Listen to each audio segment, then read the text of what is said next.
vipenzi vyangu, nitajaribu kuzungumzia baadhi ya siri zilizojificha katika elimu hii. Katika elimu hii yapo mambo mengi ya kuzungumza. Elimu hii ni pana, ina vitabu vingi, maulamaa wengi sana. Kila ulamaa amezungumza anavyojua, lakini cha msingi na cha kushika, unaweza ukawa na vitabu ambavyo ni mamnuu kuvitumia, lakini visikusaidie. Kwa sababu gani?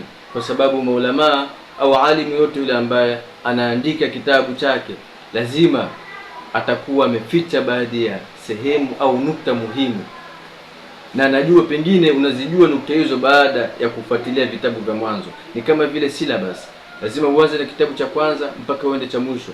Mfano, huwezi chukua kitabu cha Mamba Usulul Hikma ukakisoma, hauwezi kufaidika nacho kwa sababu haujajua kuna vitu vimefichwa, haujapitia vitabu vya nyuma yake. Hauwezi kuchukua Bidayatun Nihaya ya Sayyid Tuhi hali ya kuja pitia vitabu vingine. Hauwezi kutumia kitabu As-Sihrul Adhim, mfano junzu ya pili, mambo ambayo yamefichwa katika Makaidu Bani Israili, hauwezi kufaidika nayo.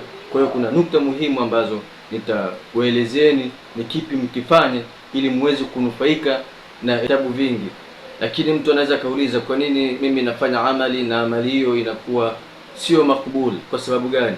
Ni kwa sababu hujazingatia masharti zile zinazohitajika. Kuwa na vitabu sio kwamba ndio utaweza kufanya amali ikaenda sawa. Lazima ujue katika vitabu kuna vitu ambavyo maulamaa wamevificha. Lakini katika darasa yangu hii nitazungumzia baadhi ya nukta chache katika masharti ya elimu hii, kwamba cha kwanza, lazima kuna kitu kinachoitwa aljazmu, kukata tamaa, kwamba kuwa na mashaka katika amali ambayo umeifanya, ukawa na mashaka nayo, basi amali hiyo inakuwa ni fasid, kwamba amali umeifanya ukawa na mashaka nayo.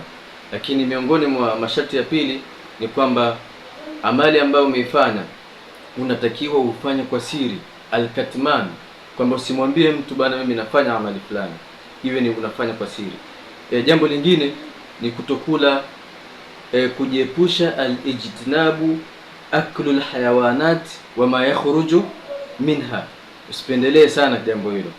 Jambo lingine, ijtinabu aklu kullu ma lahu raihatun kariha kathawm walbasal.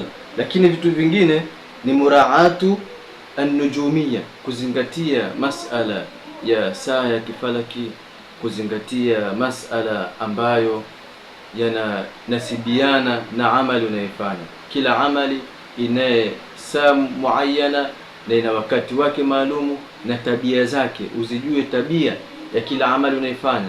Kama ni talib, kama ni matlub, ujue matlubu ana sifa gani, ujue talibu ana sifa gani.